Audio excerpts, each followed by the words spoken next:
Greetings, dear ones. I'm Kryon of Magnetic Service. This is the third channeling of 5. In the series over 2 days, which is the study, profound study, of core truth that is presented upon that which you are calling the Lemurian teaching wheel. We've referred to it in the past. Long before, we referred to Lemurian as the teaching wheel. It's synonymous with the beauty of all that is that could be shown to a human being about the relationship and the beauty, even of the exposure of the human soul. The teaching started off with the nomenclature, the energies, the missing information potentials, and all the things that perhaps you will discover later about what the teaching truly was. Imagine sitting in front of an angel, and an angel, item by item, starts to explain who you are. The list brings you to the God-human teaching. In the wheel, we call it the God-human spoke of the wheel. The spokes always lead from the outer to the middle and to the middle to the outer. This in itself is the metaphor that everything points to the center. And the center of all things in the teaching is always that mysterious thing to you, which we wish to also demystify, which is called Spirit, God, Creator. But in this particular spoke, you have the subject that Kryon has spoken of since the beginning. The one that's going to anchor humanity eventually. There is no most important one, but there could be the most important one for a region or a time or a place. And that is because it's interactive with the energies that humans create. The God-human spoke is the story of the relationship between the human being and the Creator of the universe. Humanity is beginning to change its consciousness. Part of consciousness change is maturity, growing into concepts that you did not practice before.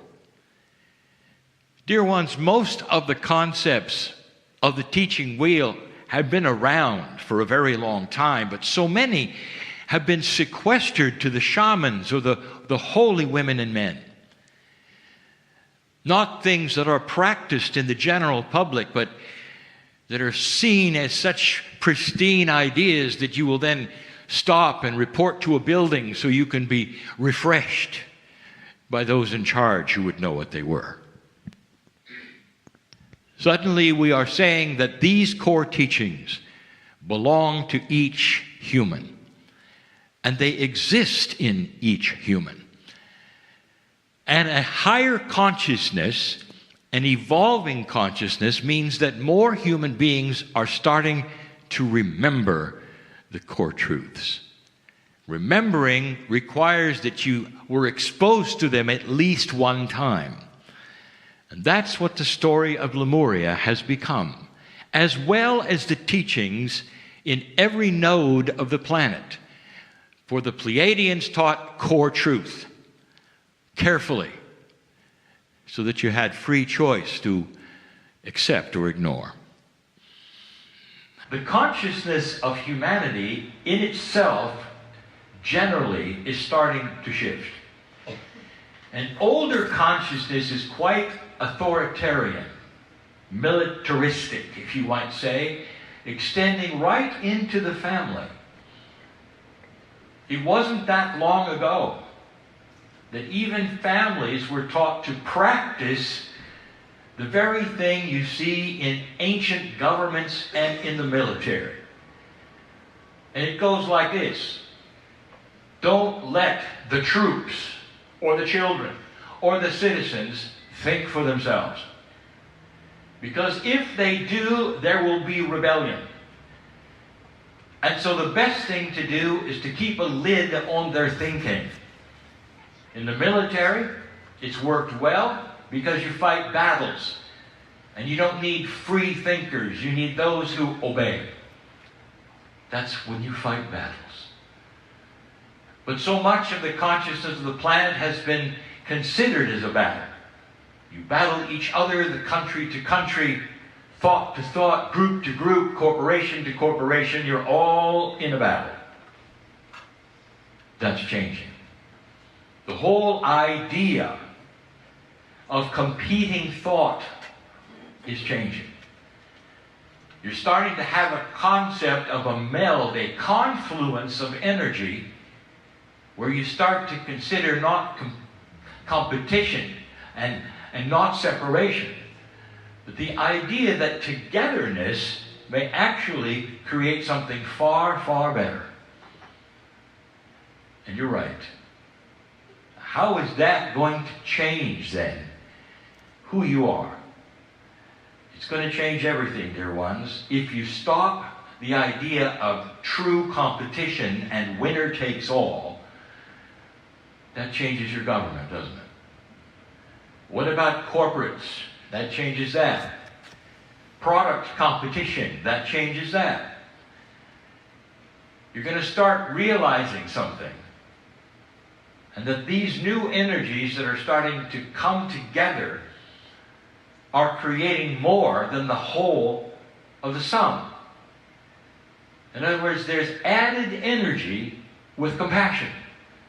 There's some things you don't expect with cooperation, gentleness, patience. What would happen if you had a humanity that started to become not just self-aware of the truths, but what if they became enabled? In a new consciousness, I will tell you, there is no fear of rebellion.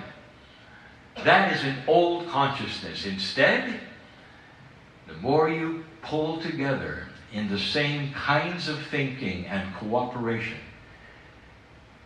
the higher the consciousness becomes on this planet, the better you're going to do.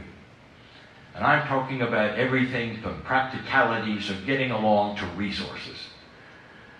Can you see it? Can you imagine why this would make a difference and turn a corner? And so the study of today's relationship between the God and the human becomes a model.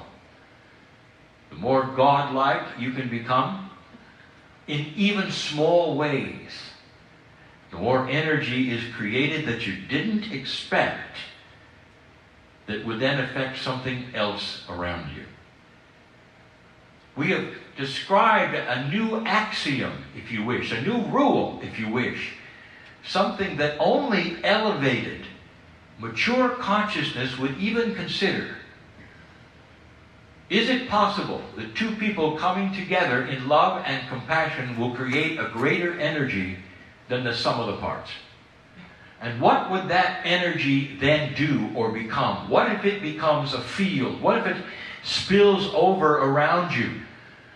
What if it becomes an invitation for others to see it and accept it? That is new. And we're talking literally about the physics of emotion and the physics of consciousness. And if we're going to do that, right away, we have to talk about the kids. And so for just a moment, before I close this channel, I want to address the children. But more than that, I want to address how the children receive you. There, dear ones, is a new consciousness of child on this planet that comes to you more equipped than any time in history for conceptual teaching. And what I mean by conceptual teaching is the change of human nature. You're going to see it first in the children because they're not going to act like you did, or the ones before you. And we have given all of the reasons why in 30 years. But the difference is going to show clearly on how you train them and how you teach them and what you say. It has been noted by psychologists and biologists that what happens between the age of 0 and 6 sets a model, a stage, that is so profound that it lasts all the lifetime of the individual, unless it is then undone or worked on. Sometimes it's very positive, sometimes it is not.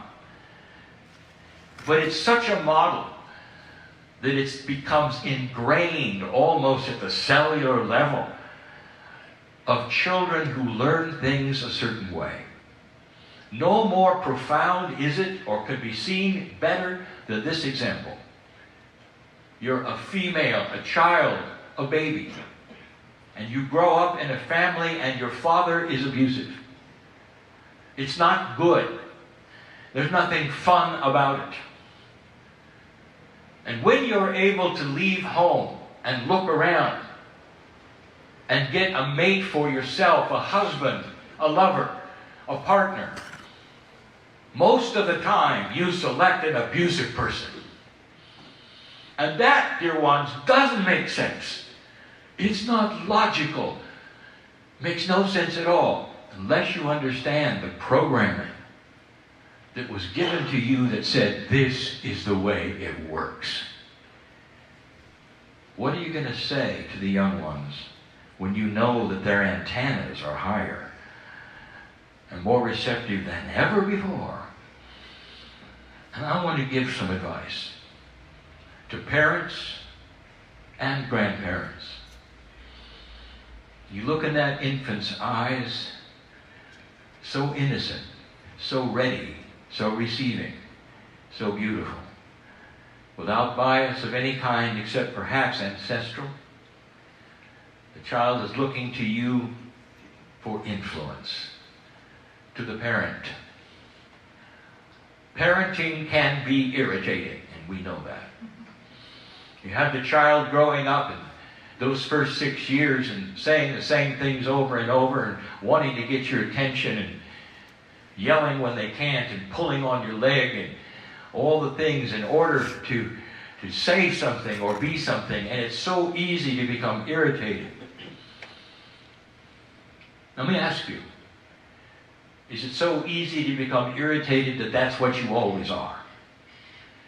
And if you're always irritated, the child understands very, very clearly, very quickly, that they're not important. Because they're cast away at every single moment. They don't understand the protocol of politeness yet. How compassionate can you be with that? Now, listening to this channel probably are far more mature old souls than young ones. That's just the demographics of who is awakening on the planet. But I'm still talking to young parents. And then I'll talk to the grandparents. And to the young parents, I would say, what's the model that you want to show to your children so when they leave your home, they will repeat that model? Because they will. What is it? And all I can tell you that the more loving and patient and compassionate you can be with the child, no matter what they're doing, the more they get it.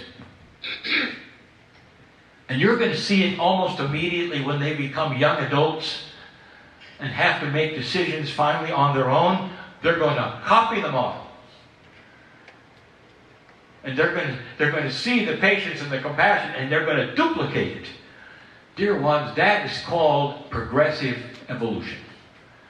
Generation after generation, they're going to show it to their children are going to show it to their children. How are you going to set the model? Don't be fooled by that old energy model that you may have been taught. You must have firmness and discipline. They have to know their chalk line. But at the same time, you can do it with logic, and you can do it with loving and patience and compassion. So that's all they see. They'll see parenting, but they'll see compassionate parenting. If you're a grandparent and you're faced with something so many old souls are, you have grandchildren that you see are being taught dysfunctional things by your own children and their mates. What do, grandparent? When the little ones come to you and pull on your sleeve and say this and that, and you realize that they're telling you things that their parents told them, perhaps even your children, and not just the step, if you understand. What are you going to do with that? Number one, do not make their teaching wrong. Do not tell them any secrets like they're really wrong and here's how it is. Don't do that. That opens a can of worms. I think some of you know. I've told you about energy that is created that you don't expect. If you look in their eyes and you'll say, I love you. God loves you. You can always talk to me. And you can skirt around the issues of who's right or who's wrong because that's not your task. Your task is to show them more compassion than they ever saw before with their parents. And here's what happens. These children are so intuitive. And when they grow up to a place where they're going to have to make decisions, they're going to be knocking on your door, not their parents' door. That ought to give you chills. That's the influence you have. It's not the information you're going to give them, grandparent. It's that which you show them of who you are and what is there. Because they'll always be able to come to you. Always.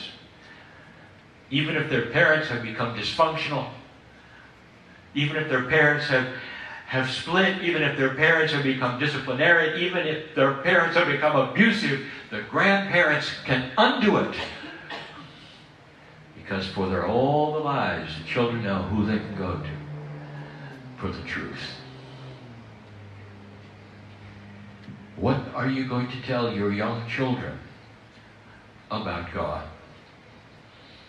From 1 to 6, what model do you give them? I'm not talking about your systems of religion or your doctrines. I'm going to tell you from eyeball to eyeball, to you to your children, what do you say when they're in their cribs looking up at you? Before they've got full knowledge of words and all, they looking at you. What are you going to say? Are you going to think to yourself, well, I'm not going to talk about God. I'm going to wait till they get older. I'm going to take them to the church I'm in. They'll tell all about it. It's too late. What are you going to say? This is for the young parents. What are you going to tell them when they're in their crib looking at you? And here is the advice I want to give you that's going to change the planet. I want you to tell them that there is a creative source called God or Spirit that loves them more than anything in the world.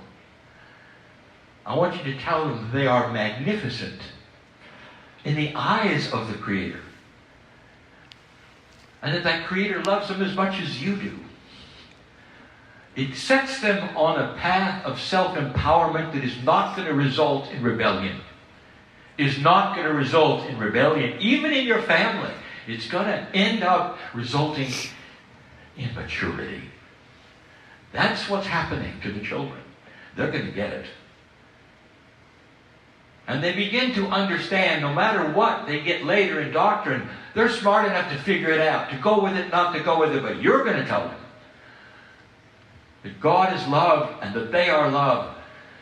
And the angels are all around their crib all the time, even at night, and they're never alone. And they're beautiful in the eyes of the Creator. That's going to change the world. Generation after generation, if you hear these words, that's going to change the world. And that's what the Pleiadians said in this book that was taught so long ago, so profoundly practical today. And so it is.